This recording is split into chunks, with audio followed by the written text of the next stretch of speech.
back to another episode of the Shakeback podcast. My name is Joey, your co-host, and I'm here with LB, aka the Voice of Reason. What's up, baby? How you doing this morning? I'm doing good, LB. Easy, baby. Like you said, LB, the Voice of Reason. I'm going to tell you the reason for the voice. Stay tuned. How y'all doing this morning, man? How you doing this morning, Joe? Man, I'm good. You good? Yeah, 77982, baby. 7982. Get it together, baby. Get it together. Yeah, on this episode, we gonna do a backstory on how I got here. Like I said, this is all new to me and my brother. Been a long road, but so you can understand what we've been through and what our family's been through, all the ones that I hurt in my addiction and where I'm at, man, and keeping God first, because God is in the restoration business, man. Yeah, he most definitely is, man. And I just want to say something, man. Thank y'all for all the feedback that y'all gave us on the last podcast, man. On the first podcast. Like, we got a lot of good feedback from everybody. A lot of people wanted to hear from us again, so we're going to continue to do that. We still got Ryan Z Security in the building. So it's going to be an awesome podcast today. LB, man, I want to ask you a few questions, man, about early stages in your background in recovery. I just want you to share with us a little bit, bro, about what your life was like in your addiction and what happened. Like, what was the turning point for you to make you realize, like, I got a problem? It took me a little while, man. Of course, we both know, coming from Lafayette, Louisiana, we come from a heritage where partying is part of growing up. And at a young age, you know, I fell in love with material things of the world, and it trapped my mind, man. I had demons that started at a young age, from being picked on, bullied. Now I come from a good, strong, praying family, loving family, man. I got a mama that's just of God, a woman of God, and shout out Connie Brown. I love you, Connie, man. She raised 3 boys. My father was in and out the picture, but my mom always sacrificed for her 3 boys, man. And just coming up under my grandparents, man, and you know, today, Joe, I look at that as that's one of my reflection places where I go for peace, man. Because when I went to my grandparents' house, it wasn't nothing but love. It wasn't all that cell phone play. It wasn't that talking any kind of way. It wasn't nothing but love, but it was structure there. You know, but yeah, it started at a young age, man. I was a triathlete. I was very productive in baseball, basketball, football. I excelled, and but somewhere between me coming up, I got caught up with when them street lights come on, man. You know, and then, like I said, I was just speaking on my mama. You know, I look back and guess what? My mama used to be to the gym all day with us, bro. Keenan got a basketball. Shout out Keenan and Kale, my 2 little brothers. I love y'all. I'm proud of y'all, man.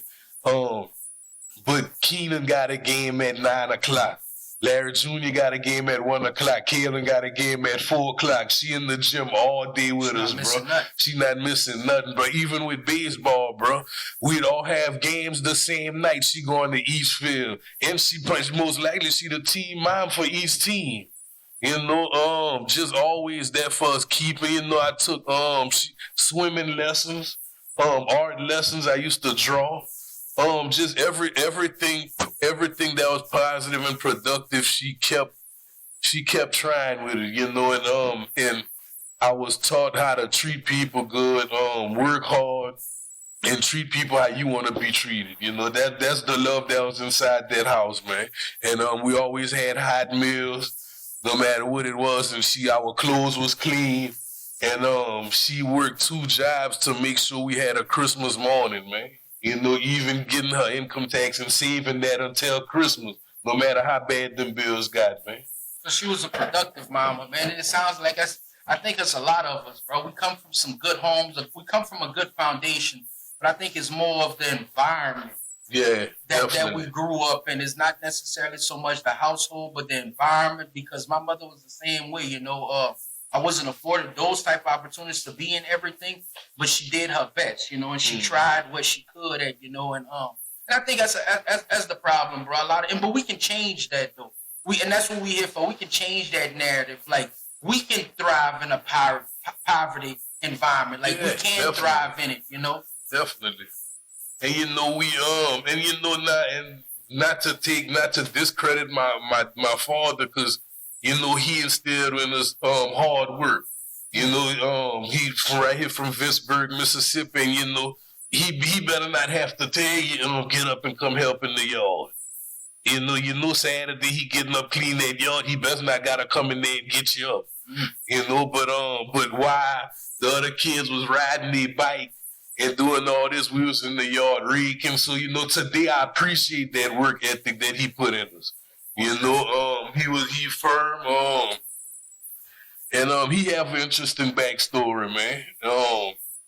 He actually got drafted by the Philadelphia Phillies and ended up not listening to his mom and went play sandlot ball and injured himself playing sandlot ball, man.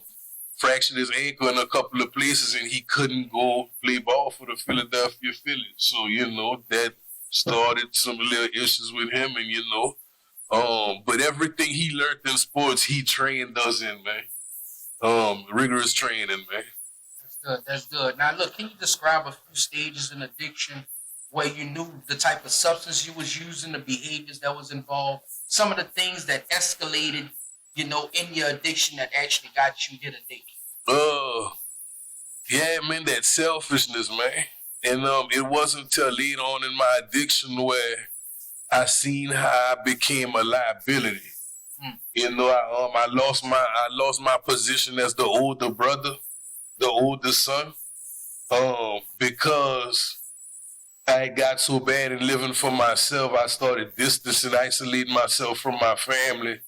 And I thought at times it was for the protection, but it was just me being selfish, man. Not being able to go into the house I was raised in because I wasn't trusted, played a big part in that, man. Played a big part in that, yeah, man. I couldn't be trusted, Joe. I was into all kind of stuff, man. And, you know, my mama, she never turned her back on me, but she just had to let God deal with me.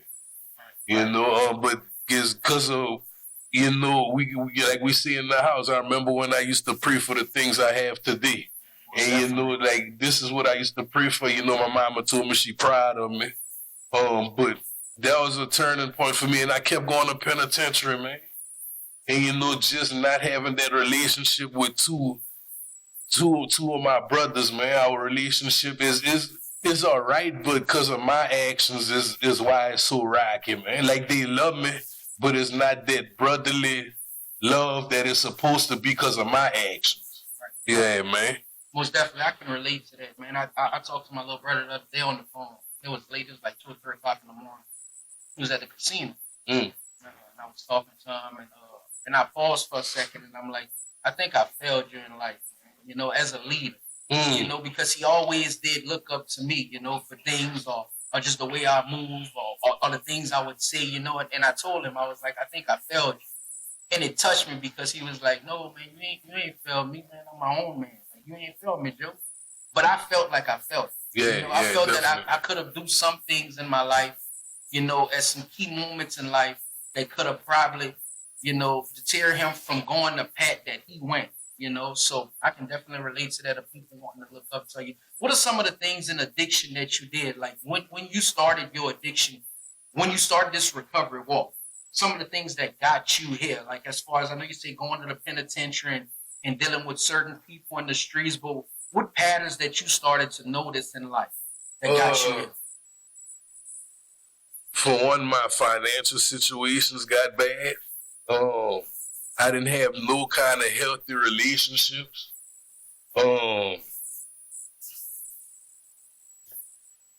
Just not being, it's not like my family didn't want me around. I was just too ashamed to come around, man. I was too ashamed to come around, man. And that put me in a dark place, man, to where I didn't know how to, like, change nothing. And I wasn't trying to work. I wasn't working on trying to change nothing, man. just not being able to look them in the eye. And, you know, just that thing of, like I said, going to penitentiary saying I'm going to change and don't change. You know, letting my mama down. And, you know, there's a lot of stuff I reflect on today, Joe. You know, just going through my surgery. I had a major surgery for Crohn's disease. I lost 82% of my small intestine, and waking up out of surgery, seeing my mama cry on the side of the bed, not knowing how that bill gonna be paid. You know, but she never left my side. And shout out Connie Brown one more time, man. I'm trying not to get emotional, man, but yeah, it's a lot of hurtful things I did, and no matter how much I had, Joe, I always wanted more, man. And my addiction led me to my federal case, man. Like I always had to be included in something so I could, I guess, compete and just try to prove people wrong. But when you're living wrong, there's no kind of way to do the right thing if you're living wrong. Right. You know, yeah, man. Most definitely. And we see this in the house all the time, man. Competition happens at the bottom, you know, but collaboration happens at the top. And the person that I know today, you was never in competition with anything. You know, like I remember you coming through those doors of treatment and in your walk, you know, you stood in and you move with integrity. You know, you do that today. You hold people accountable. So some of those defects that you once had, they are gone. And we constantly see the improvement. I know I do. Constantly see the improvement. Thank you, man. I've been working, man. Yeah, but what are some of your early attempts to recover? Like, have you ever tried recovery before? Have you ever tried going to a treatment facility? Or was it always jail or the penitentiary is where you sobered up at and then went back out there on the streets? Yeah, that's where I sober up at, because, you know, I didn't, in jail, I got introduced to AA, but at the time, I didn't even know about the AA book. Like I said, I'd go when I was locked up, because almost everybody in the jail knew me, and I knew if I go to AA, I could come back with some contraband, and I'm going to drink some coffee. I never took none of this serious, and I always thought that, sober living in treatment centers had to be imposed on you by the law. I didn't know how to reach out for help, but I wasn't looking for help. You know, so yeah, that's what it was for me. But that's what it be. I go to jail, sober up, and then like I was talking about in the last episode, just not having that emotional attachment to the things I just went through. I'd be back in the same mix in 24, 48 hours. Yeah, man. Look, they had somebody I spoke to a few days ago. He was suffering with getting a connection with his higher power. Like he believed in God, but he didn't believe in the God that I want to say that majority of people believe. Yeah. You know, and I think in that step 12, what they talk about is trying to have that spiritual awakening. A lot of people who walk in this program, once they get there and they get that spiritual awakening, they just set the tone for their life from here on out. As long as they do what they're supposed to do and follow those principles the way they're supposed to follow them, then everything will be good day by day for them. So when was it that you got your spiritual connection with your higher power and started buying into this program of recovery? Oh, like I said earlier, you know, I come from a praying family. I know prayers work. And I went through this phase where I did Islam for almost 15 years. And I always knew it was a God, I just fully didn't believe. And but coming through the program, man, God, so it's just like you say, the spiritual awakening, working these steps, it's just so much that I'm thankful for today. And it was in treatment to where I seen that I embraced being a leader the right way. And I seen as I became team leader at the treatment center, as I got healthy and started helping people, the community got healthy. So that helped me. And just that peace I had, like I don't do no more future tripping. You know, I could live in the moment. I could live in the moment, and you know, I was looking for that spiritual awakening. I'm thinking, you know, everything gonna start going in slow motion. You know, it's a bright light gonna come out, run into a burning bush. But you know what? That inner peace, Yeah. That in opinion, you know what, Joe, I've been praying, and you know, like I tell the viewers, you know, everything is not scripted, everything is born girl. So you know how long I've been praying for to hear my little girl voice, man. I know you told me that. And it's crazy. I've been praying for that, and because I was going through, you know, her mama to talk to her, and you know, she called me. I'm at the job, and I see her mama call, and I answered the phone, and it's Chanel, you know, and she told me she loved me, bro. And you know, I'm thinking, you know, I'm gonna talk to her on a birthday, a holiday, and it came on a random Saturday. I've been praying for that, man. And so nobody can tell me about my God and God real, bro. But and then you know, God worked through confirmation and conviction, and just to experience that, like yesterday was an emotional day for me because I've been praying on it and it's been answered. You know, now I got my opportunity to do what I'm supposed to, man, and I'm embracing it, man. Yeah, most definitely. And I feel that you're living in your gift. I think it was Winston Churchill who said, "Truth shall crush the earth. The truth is incontrovertible. Malice may attack it, ignorance may deride it, but in the end, there it is." And then this is the end. Here it is. You living in your truth, your God-given gift, helping others. That's what you do best in life with the least amount of help. You know, it's helping other people. And I think that a lot of us addicts, when we come through these doors, like I said before, who are some of the most caring, kind, loving people they have in the world, we just have to get ourselves together because we understand. We understand something. We understand the heartache, the abandonment, you know, all the sacrifices, the personal sacrifices that we made to get here. So we cherish that. And I think that I feel that you living in your gift, which is helping other people. You know, you're sponsoring people now. You don't miss meetings. You have 2 jobs. You know, you're doing what you're supposed to do. You're working your steps. You work with your sponsor. These are all the things that keep us addicts in sobriety and in recovery. These are the things that are pivotal, that are key to our survival today. So I think that you're doing a real good job at that. Thank you, man. I'm working, man. It's a daily reprieve, man. And you know, I sit and I watch and I observe a lot, man. And it's, you know what, Joe, I done grew, man. There's a whole lot of stuff. Like my sponsor tell me, you know, the places I used to go, I don't go no more. The things I used to say, I don't say no more. And, you know, I'm just so thankful, man. I'm thankful. You know, a lot of people can't understand why I say I'm thankful for drugs and alcohol. But drugs and alcohol led me to my case. My case led me to treatment. Treatment led me back to God. Yeah. Most definitely. It definitely worked like that. Definitely worked like that. What advice you would give to someone who's currently struck right now? For one, if you want it, it all starts with you. You just have to want it. Just and just have for me, Joe, I just had a little crumb of hope, man, that it might work for me. Cause I stopped believing, man. I had that mind frame nowhere. You know, I was thinking, you know, that's just how life is. Like, I'm a criminal, I'm going to go to penitentiary, I'm going to hurt people, I'm going to just, you know, just keep going through the same cycle. But that's that warped mind. That's the warped mind of an alcoholic. You know, but advice, for one, reach out, man. And that's one thing my sponsor tell me too, not asking for help is giving up on yourself. And, you know, but where I had to, really grow at is that pride thing, man. Like, it's all right to help. It's all right to be transparent. It's all right to be like and say, I don't know. Like, what do I do? You know, but some advice, man, cause it's a harsh reality. Cause I done lost a few people since I've been on this side of the field. And it really is hard to process that, but I take that as more motivation. Cause if I go out there, Joe, I'ma die.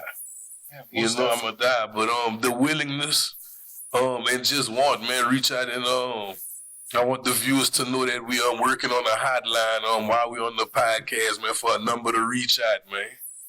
For a number to reach out, man. But the advice is, if you want it, reach out, man. Don't wait till it's too late, cause that one more you think you'll be able to do could be the end of everything, man. I'm happy you touched on that and talked about that, man, because it starts with the mentality of it first. How you viewing things, how you want to change it, how you want to. And they said, man, success is an all-out assault in one direction. You know, so I gotta constantly remain humble and stay focused. And the good thing about being in your own lane, there's no traffic. You know, if I just stay in my own lane and do what I'm supposed to do, then I'm gonna be all right. It's when I start to venture off and get into these other lanes, do these other things, and these other exits and detours, then I find myself in places around people that I shouldn't be. And that can hinder my recovery. We got the story about the lion. And every morning, bro, on the eastern plains of the Serengeti Desert. Lion mode. Here we go, baby. The breakdown. Every morning in the eastern plains of the Serengeti Desert, a lion arrives. And he realizes that he must run as fast as the fastest gazelle, or he gonna die that day. Okay. On that same desert, a gazelle arrives. And he realizes he must run as fast as the fastest lion, or he will be eaten and he gonna die that day. And the moral of that story is, no matter who you are, when you get up in the morning, you need to be running. You need to be running. And we say it all the time, man. Like, you want sobriety? You needs to be running. You want to lose weight? You needs to be running. You want to own several businesses and open up a chain of daycares? You need to be running. You need to do the things that's necessary for you in your life. That's what you have to do. You have to have that type of mentality, because if not, you'll hinder yourself. Like, I'm my greatest asset, but I'm also my greatest liability. So I have to understand that, and I have to move like that. And I'm happy that you touched on that, man, because that's true, man. I think a lot of people get it, mixed up with this. I don't want treatment, or I don't need treatment, or I'm gonna be all right. I can get clean out there. It's not about just staying abstinent from drugs and alcohol. Yeah. It's gonna take a personality change. Like, I'm gonna have to change who I am. Yeah, definitely, man. And just to not working at a treatment facility, like, for the ones who really believe 28 days is enough, but all you really have to do is sit down and think about the lifestyle, the mind frame you done put together before these 28 days. You can't just redirect that thinking in 28 days. You really got to be putting in the work, because treatment is not recovery. Treatment is discovery and separation. You get a jump start on it. Yeah, man, I see it and hear it all the time, man. And one thing I do know, Joe, like, me personally, I never think I got it figured out. Oh, no, because it's cunning, baffling, and powerful, man. And the little things, it's the little things that'll try to creep up on me. And I'm on top of it, man. Like you see, man, every morning I hit the ground running. Wake up, tell God thank you. I go to work, get everything set up. Boom, before we open, I read my daily reflection. Boom, go through our lunch rush, get everything reset for the job. I read my 24 hours. Boom, by the time I get off, it's time to go to a meeting. I spread my day out with my recovery, because the day you don't work on your recovery is the day you work on your relapse. That's how I feel. You got a system. Yeah. It's work. Yeah, because, and I hear, it's the mindset. And for LB need AA, and I need God. I need both of them. Because my track record see that my self-will will run rampant. I ain't got no self-control. Tasmanian endeavor, but with this, I got structure. Man, and that's what I need, man. And I'm glad I can embrace it and take suggestions from another grown man to help me live right. My sponsor cried with me yesterday when I was telling him my daughter called, because I've been talking to him about that. He cried with me on the phone, man. Like, that's a turning point with me. Now I'm really about to mash the gas, because now I got my opportunity. It's the small things, man. That it's crazy that you say that. But see that, a phone call. It's the small things in life to us addicts that mean so much when it's like a milestone. Putting a cell phone bill in your name. I remember when I first got here and I had a government. Not the government. I had the government. One piece of data. One piece. It's over with. Off of Wi-Fi every business I go to. And now I was able to put a phone in my name.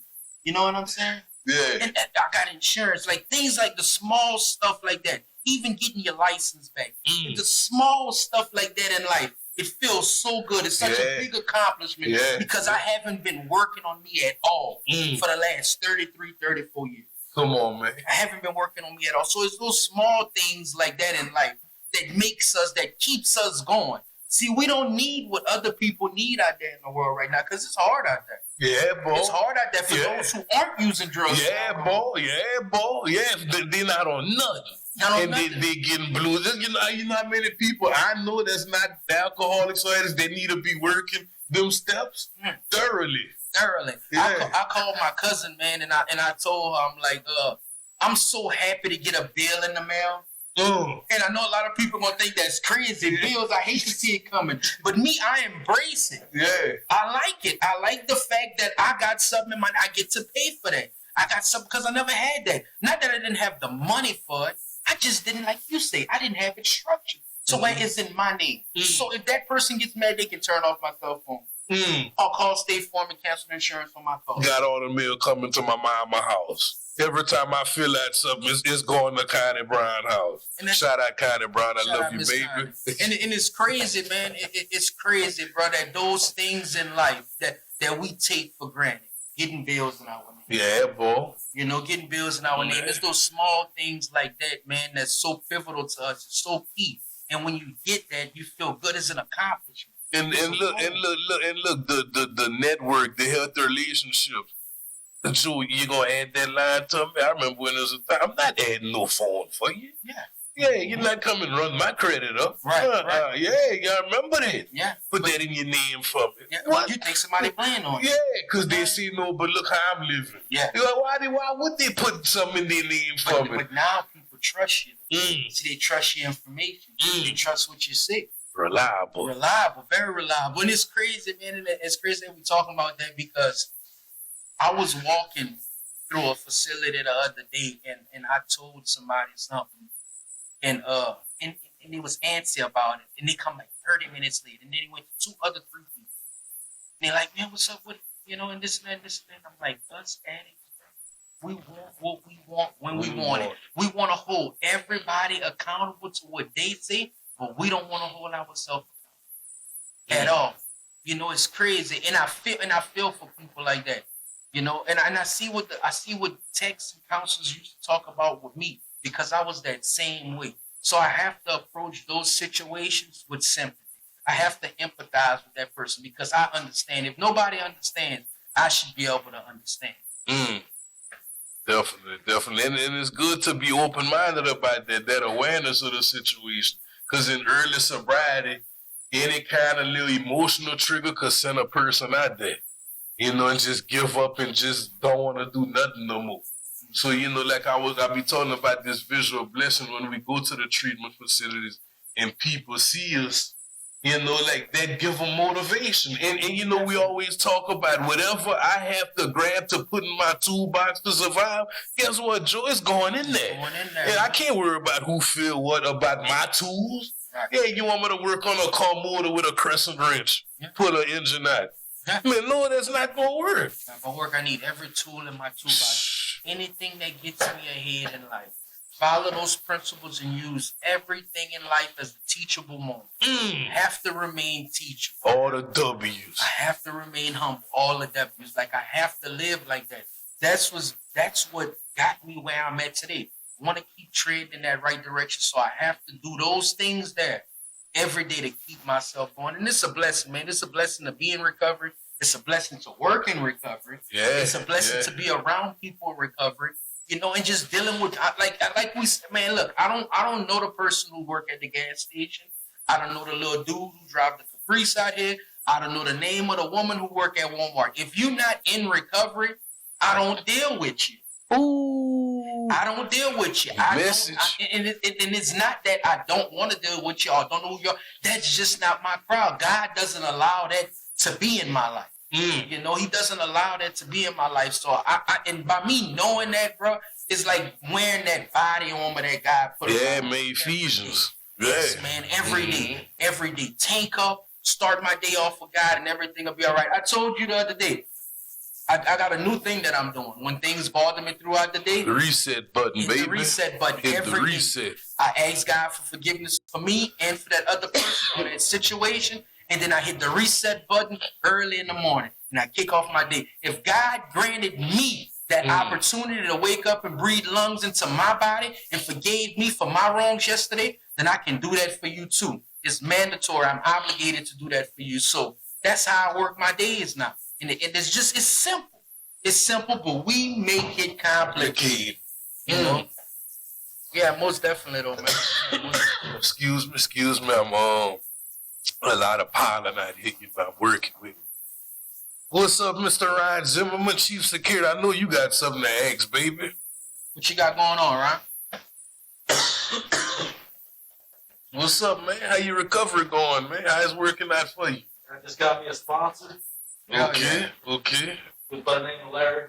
Ooh, yeah, what's the reason? Bro, if they stay tuned, I'm gonna tell them the reason for the voice. Bro. You know what I'm saying? This is how we come to see it, man. You've been touching on some nice topics, man. Yeah, most definitely, man. That's what we here for, man. To spread and share our experience, strength, and hope.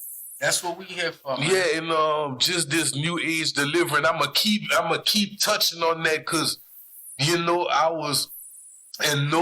not discrediting the old timers because that's who paved the way for us to do this.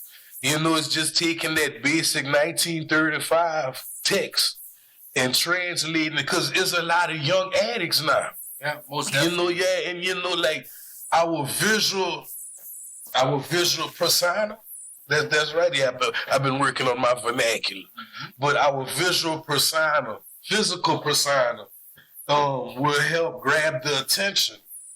And that's what we need because there's a lot of young families who dealing with addiction, man. And I'm happy you say that, bro, because there's so many young people right now who are so lost but trying, but don't know their way.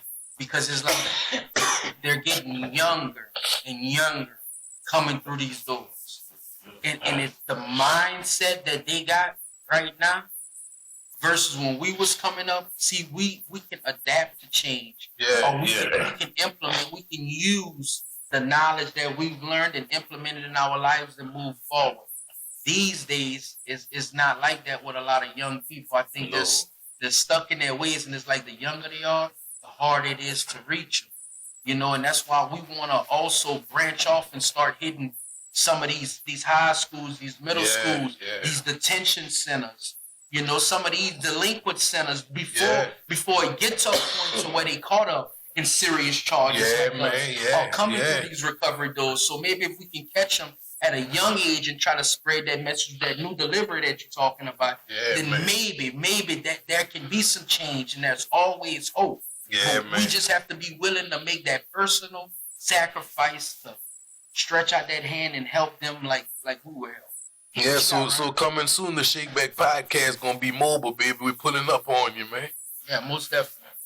Oh, so why don't we go ahead and take a time right now to ask people if you watch the comments, man, what they want to hear. I'm glad you said that, man. Any kind of content that has to do with recovery or self-motivation or any kind of positive, guess what? Even negative comments, we welcome because, we not matching energy today. We not matching people energy today. We always gonna be positive, man. So anything you feel you want us to discuss, leave it in the comments, man. Comments, like, subscribe, share. We'll all the platforms: TikTok, YouTube, Facebook, X, Thread, Twitch, Instagram, Chiller. We gonna be coming all kind of ways, man. Ain't no telling what city we gonna be in. The Shakeback podcast is, man, the movement, man. Support the movement, man. And you know what? This is what the world needs, man. We always talk about, man, and so many times I didn't like somebody for no reason, but guess what, man? I'm loving everybody for any reason. Most definitely. So what are some of the things that you do today to prevent you from being triggered? Not to go use, but just to display certain type of behavior. Like what are some of the measurements, the safeguards that you take and that you put in place? Oh, for one, is being mindful. For one, is being mindful that the person I encountered might be going through something. But there's one before that. For one, when I see somebody that's God's child, mindfulness, tolerance, understanding. Man, Joe, and I'm trying to get out this phrase of saying it's crazy because it ain't nothing but God. But if God done showed me so much grace, what do I look like not being able to show somebody else grace? You know, and just like I said yesterday was the emotional day, and I'm just so thankful. Like, and today, like I'm loving this new walk because it's so hard for me to just go back to that kind of thinking, man. Because, you know, I was once suffering with when I get mad, I'd automatically go to revenge visions.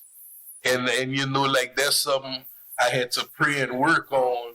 Because if I'm acting that mad about something, what's going on with me?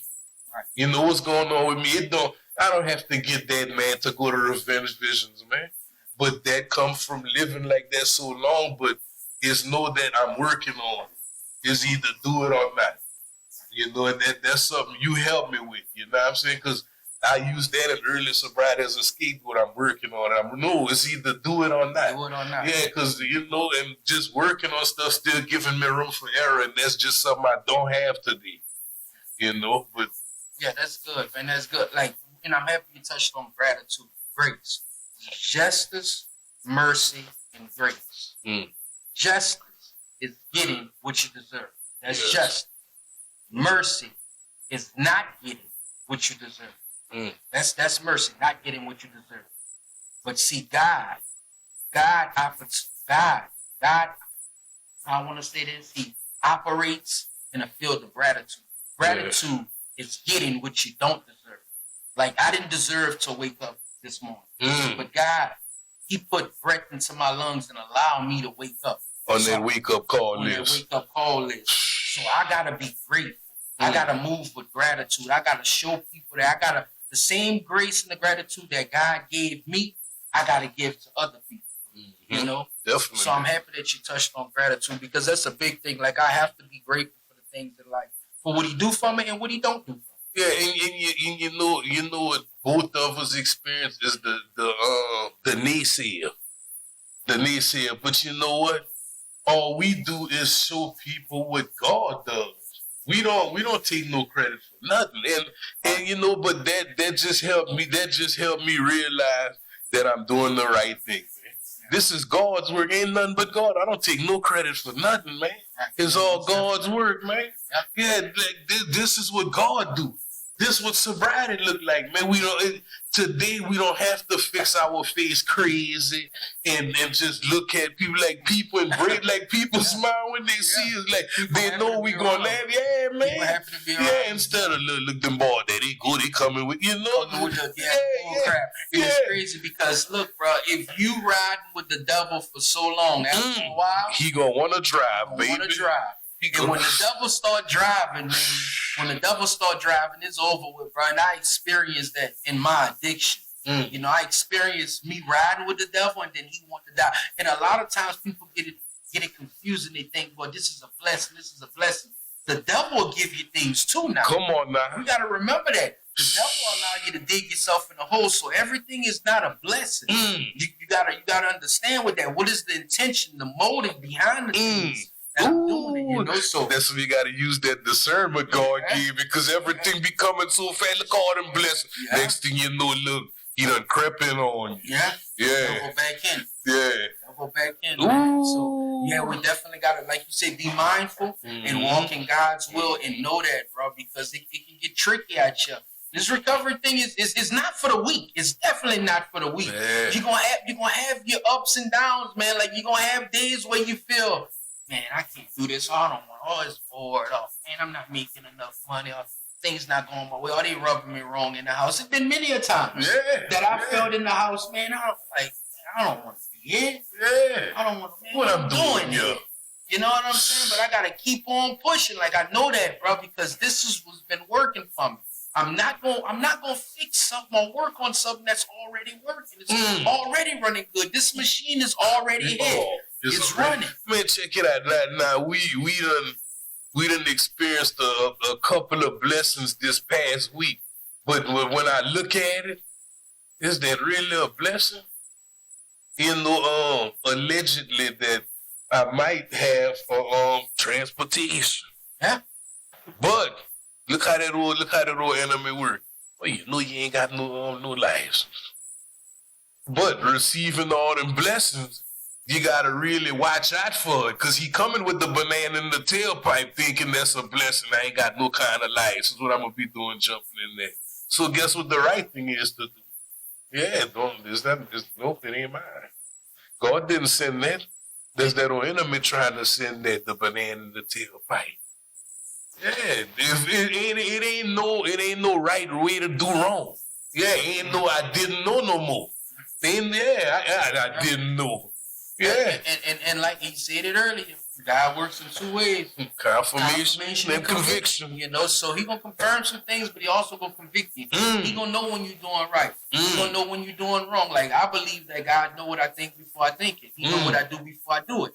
You know, so if I'm living like that and I truly believe that, then I have to also understand and beware that there will be consequences. Now, in life, there's good consequences and there's bad consequences. But I get to choose on how I want to do this. Do I want to take the straight and narrow road, or I want to take that open road that everybody takes? You know? And you know what? And I don't want to see we getting into our personal life, but this is the kind of stuff that goes on in life, man. Like the way. It's transparency, man. Yeah, you being transparent. Yeah, you being vulnerable. Okay. You working your program, bro. Not even trying to work your program. Being truthful and honest, bro. You working your program without even trying to work your program. But that's when you're on automatic. See, you on automatic right now. Okay. See, you on automatic. But give it to me. Give it to me. But to go right now, you on automatic, and that's the way it is, bro. That's what recovery does. That's what it looks like. That's what it do for you. You know what I'm saying? You just start moving like that, thinking like that, feeling like that, acting like that. Now look how that energy come back. So it may be a blessing. God may have seen something in your life that he can implement and put, and who knows? You may leave that to someone, or you may give that to someone. Or it may be transportation for someone to get to and from our people. Like, it can go so many ways. Watch it, not taking so myself out the equation. So that's what I'm saying. It's the intention, the motive behind this. Am I doing it for self-gain? Because in life, it's not about what we bought, it's what we share. It's not about what we have, it's what we built. So I have to remember that. I have to constantly remember that and be keyed in and focus on helping other people. Some more confirmation. What was the first two commandments we talked about last night? Love thy father. And after that is love thy neighbor. Come on, I have to be able to love every person that I encounter. Like, they're just me, a lovable person. Like, it's not being soft, it's not being none of that. It's just me being able to be approachable. Because if I'm loving you and a stranger sees that in the street, like, all right, so I can trust that person. Man, we said it the other day, bro. It's not about the money you have in life or nothing. Because guess what? I could be the brokest person in the room, but the biggest asset to the wealthiest person in the room, just off of information, just off of knowledge. So you might have $10 million and you can't get in a meeting with Warren Buffett. But the information that I have can put me in that same room and be the biggest asset to the wealthiest person. Come on, just baby. off of information. So I have to constantly apply that in my life, gather information, use it, applied knowledge, just like applied math, basic. You know, my teacher told me something a while back. I was in 5th grade. I still remember it. She said, reading is fundamental, meaning it's basic. Reading, everybody should be able to read. It's fundamental. But then she broke it down for me. She said, reading is fundamental. Your brain, when you read, the more books you read, the more knowledge you put inside your head, the better chance in life you have at being successful. You know, a lot of Americans don't read more than 2 books a year. The average American doesn't read 2 books a year. Average American. Fun facts. Yeah, the average American doesn't read 2 books a year. So, man, apply yourself. Join a book club. Go to some lectures. Go to some conventions. Pay to sit out in a seminar to listen to a motivational speaker. Do whatever it is that you can to enhance yourself. That way you not only, or you have a better life, but your kids will have a better life. You know what I'm saying? Shout out Les Brown. Les Brown teach me so much. That's That's the father I never had, man. Yeah, bro. That's the father I never had, man, because that man helps me on a daily. On a daily, yeah, bro. So what advice you can give to some family members or loved ones who are struggling with somebody who's in active addiction and that person doesn't want to? That's a hard one, because I know I done hurt so many of my family members, man. Don't give up on them. Don't give up on them. Man, don't give up on them, man. Cause see, in my mind, I had gave up on myself. So in turn, I felt like everybody gave up on me. But after going through everything, like my mama tell me, like she always gonna love me, she always gonna pray for me. Shout out Connie Brown. She just had to let God deal with me. And the advice, really try to, and it's hard to say this, but try to understand what they going through, cause it's hard to explain it, cause that shame of not being able to talk about it, bro. But don't give up on them, man. Keep praying for them, and God answer prayers, man. God answer prayers. I think a lot of family members, and they do have a group called Aladdin for family members. Who don't use drugs, but they have a family member who's in active addiction. The name of the group is called Aladdin. I think a lot of family members, and I know for my family, it's not that they didn't want to see me do better in life, but I did so much wrong, and them telling me to do better or try this or try that. Like they just gave up. They're like, all right, this is how he want to live for the rest of his life. Definitely. Yeah, definitely. I can relate to that, man. Because, when I think back, like my mama tried. I remember my mama tried to send me to counseling. I remember when I really started hustling, my uncle sat me at the table and told me all the cons. He didn't have no pros, Tug. He sat me down at my grandmother's table and told me everything like I'm about to encounter. And like they tried, brother. They tried relocating me from Lafayette to Georgia, but it doesn't matter where I went. I always brought myself. They'll be with you everywhere you go. Yeah, man. They say that though, man, you can change your people, places, and things. But everywhere you go, you bring you with you. Yeah. So I have to change me. I have to change the way I think. I have to change the way I approach situations. I have to change the way I feel, how I feel about people. I just have to change me. And if you want change in life, Miss Shirley said it best. Nothing changes if nothing changes. Shout out Miss Shirley. You want to keep getting what you're getting and keep doing what you're doing. But I have to do something different. I never tried doing nothing different my second time in treatment. I came with that same type of attitude, trying to manipulate the system, trying to roll through treatment and go back home and show this job, hey, look, I went to this little 28-day program. Can I have my job back? And bro, it's a hurtful feeling when people start cutting you off everywhere. Friends, family, business people, associates, your job.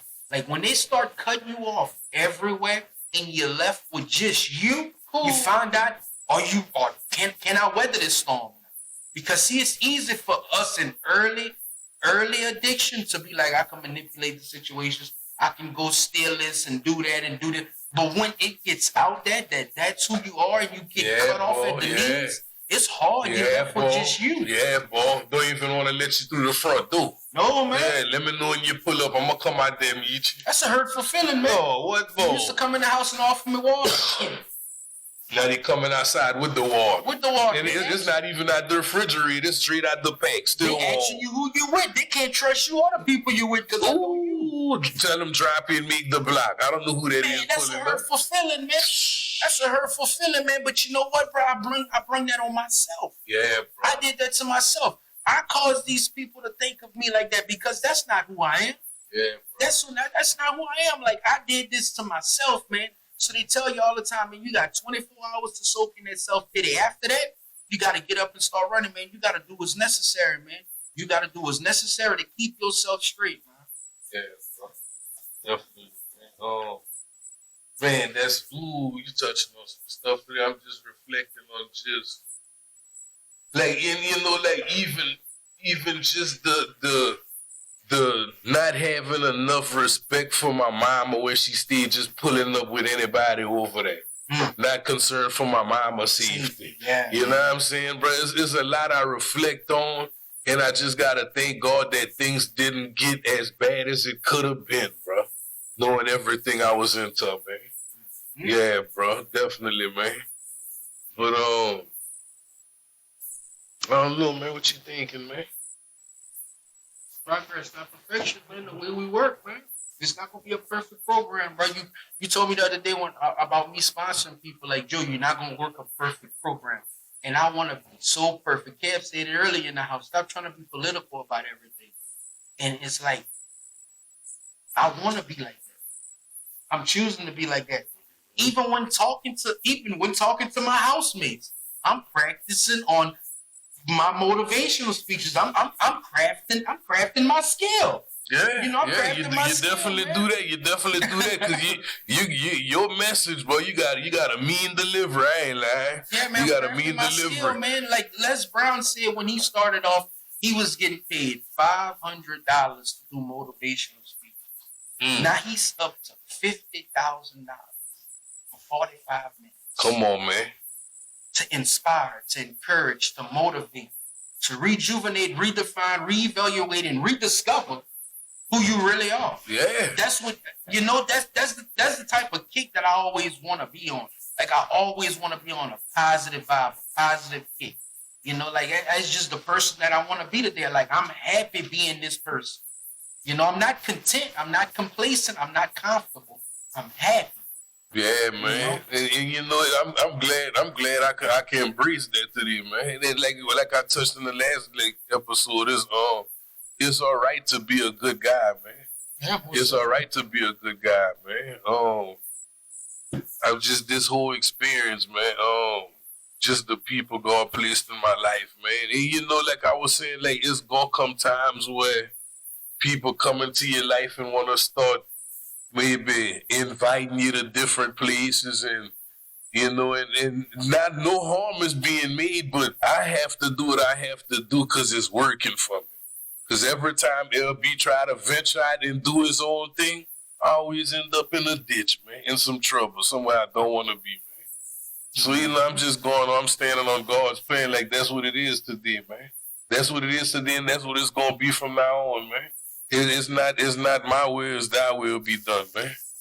You know, so you don't have to be great to get started, but you have to get started. Start to be great, yeah, man. And that's we at our starting point right now. You know, this is the foundation for us. This is our launching thing. It's an excellent. Take off, NASA. Here we come, baby. Yeah, most definitely. This is excellent. This is the starting point, bro. Like we right now in life, bro. It's 2025, and out there in the road, like I say. It's stressful for a lot of people. Like life is bearing down on people, you know. And for us to be in this controlled environment like that and to actually work in recovery and be around positive people, like that's a good launch for us because the tools that we gain in here, we're gonna take on the outside and help our families also. Yeah, bro. You know, being consistent, being mindful, being open-minded, being transparent, being vulnerable, being love and tolerance is our code. That's what they tell us.